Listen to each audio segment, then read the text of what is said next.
Welcome to my YouTube channel online studios. अब सीखे फटाफट यूट्यूब चैनल पे मैं आपका अपना इंजीनियर प्रताप लेके हाजिर हूँ मॉर्निंग करंट अफेयर्स का वीडियो। आज है 4 अप्रैल 2021। 4 अप्रैल 2021 से करंट अफेयर्स के जितने भी इंपॉर्टेंट क्वेश्चन बनते हैं हम इस वीडियो में डिस्कस करेंगे। चलिए वीडियो स्टार्ट करते हैं। आज का पहला इंपॉर्टेंट क्वेश्चन है, सुप्रीम कोर्ट ने किस राज्य सरकार की एक अपील खारिज करते हुए एक अदालत का समय बर्बाद करने के लिए राज्य सरकार पर 20,000 रुपये जुर्माना लगाया है? इसका सही answer option number B, Bihar राज्य को।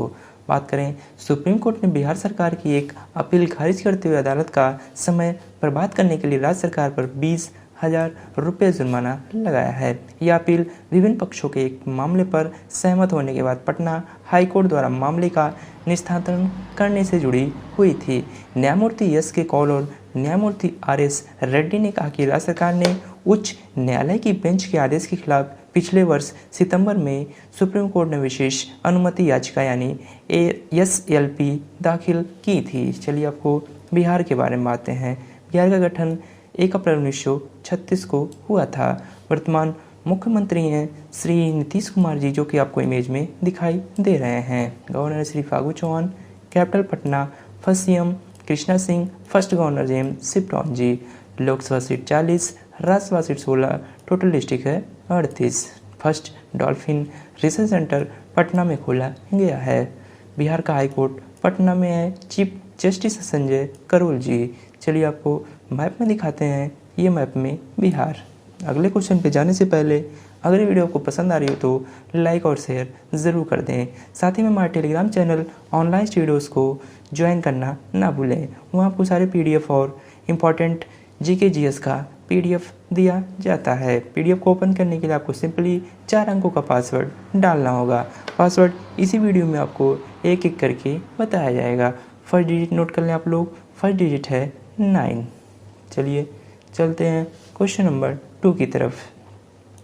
हाल ही में किसकी एमनेट को फिक्शन के लिए बुक क्रिटिक्स का अवार्ड मिला है? इसका सही answer option number A, Maggie O'Farrell. बात करें, मैगी ओ फेरेल के हेमलेट, जिसमें ब्यूबोनिक प्लेग से शेक्सपियर के बेटे की मृत्यु पर अनुमान लगाया गया, ने फिक्शन के लिए नेशनल बुक क्रिटिक्स सर्कल पुरस्कार जीता है।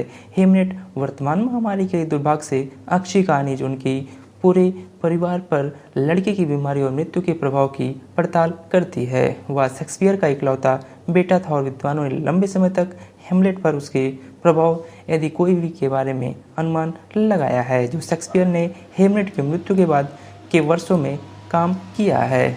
चलिए आपको इमेज में दिखाते हैं, ये आपको इमेज में दिखाई दे रही हैं, ये हैं मैगी ओ फेरेल।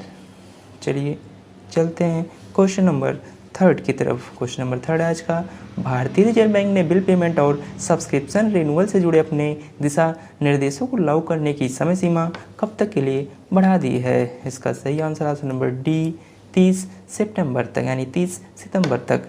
भारतीय रिजर्व बैंक ने बिल पेमेंट और सब्सक्रिप्शन रिन्यूअल से जुड़े अपने दिशा निर्देशों को लागू करने की समय सीमा 6 माह के लिए बढ़ा दी है। इससे बड़ी संख्या में बैंकों को ग्राहकों को राहत मिलेगी।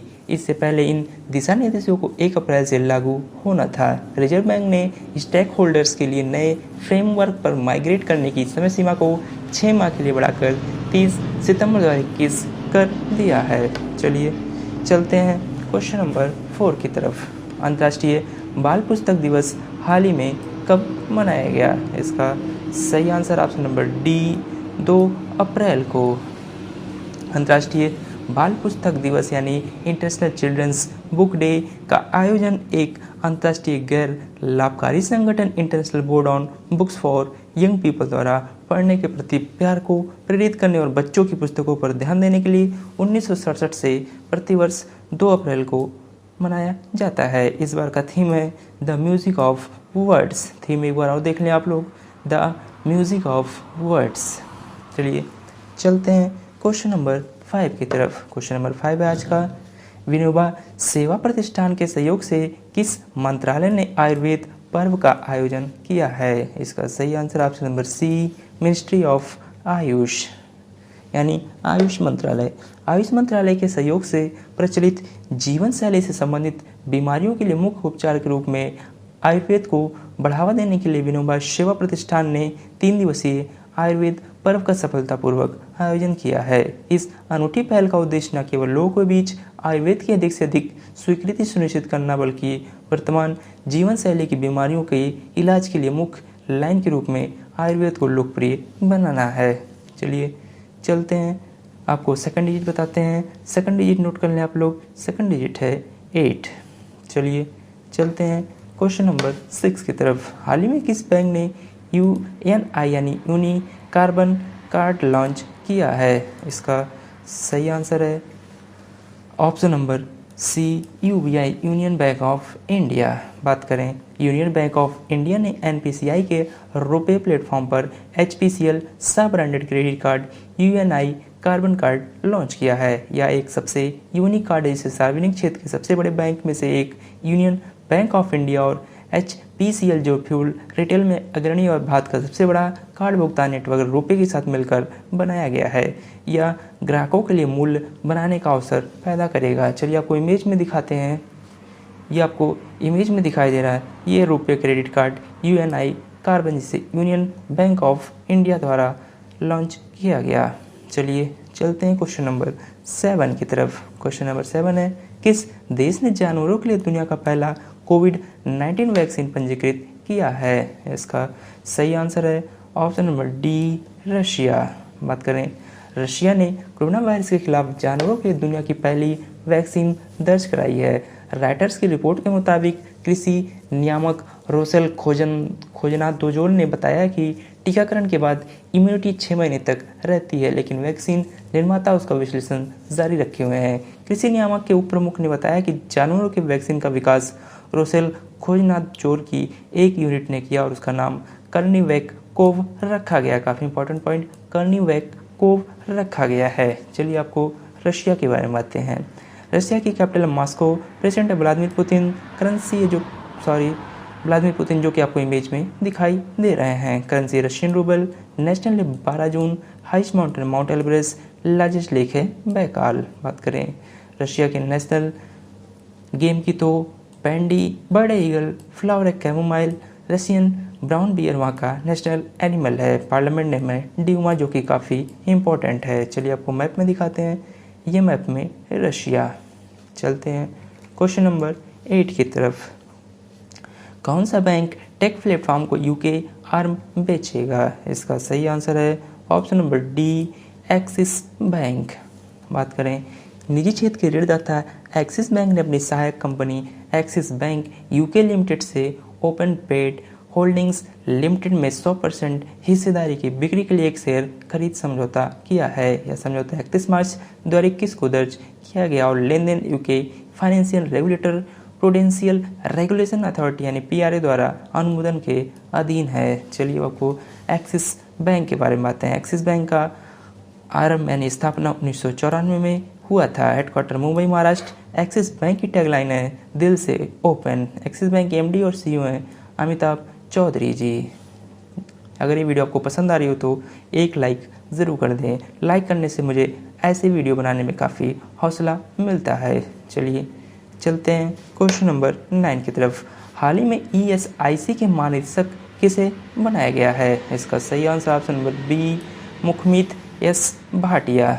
बात करें, वरिष्ठ IAS अधिकारी मुखमीत S भाटिया ने 4 अप्रैल 2021 को कर्मचारी राज्य निगम के महानिदेशक का पदभार यानी आज ही के दिन संभाला है। वे 1990 के झारखंड कैडर के IAS अधिकारी हैं। इससे पहले वे वित्त मंत्रालय के आर्थिक मामलों के विभाग में अतिरिक्त सचिव के रूप में काम कर चुके हैं। IAS श्रम और रोजगार मंत्रालय के तहत एक वैधानिक और स्वायत्त निकाय संस्था है। चलिए आपको इमेज में दिखाते हैं, ये आपको इमेज में दिखाई दे रहे हैं, ये है मुखमीत S भाटिया जी।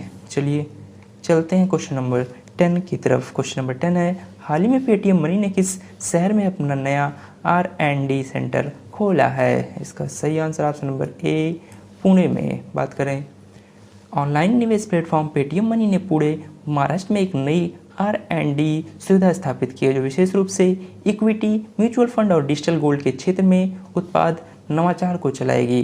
कंपनी ने कहा कि वह नए धन उत्पादों और सेवाओं के निर्माण के लिए 250 से अधिक इंजीनियर और डेटा वैज्ञानिक को नियुक्त करने की योजना बना रहा है। पेटीएम मनी का लक्ष्य छोटे शहरों और कस्बों से आने वाले अधिकांश उपयोगकर्ताओं के साथ फाइनेंशियल ईयर 21 में 10 मिलियन से अधिक उपयोगकर्ता और 75 मिलियन वार्षिक लेन देन प्राप्त करना है।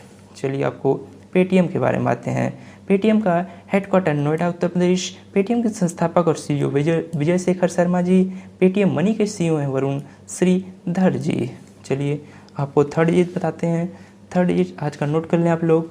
थर्ड डिजिट है 3। चलिए चलते हैं क्वेश्चन नंबर 11 की तरफ।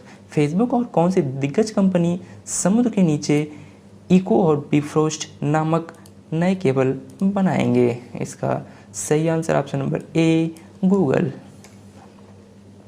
फेसबुक और गूगल अमेरिका से सिंगापुर और इंडोनेशिया के लिए नई सबसे केबल बनाने की योजना बना रहा है, यानी सस्ती केबल बनाने की योजना बना रहा है।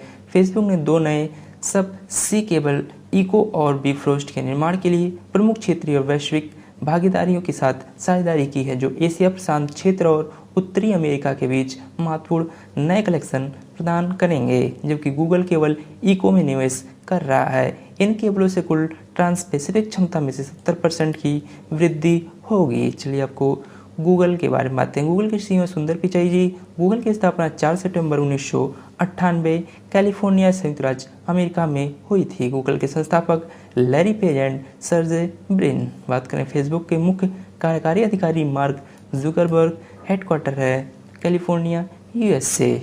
चलिए चलते हैं क्वेश्चन नंबर 12 की तरफ। क्वेश्चन नंबर 12 है आज का।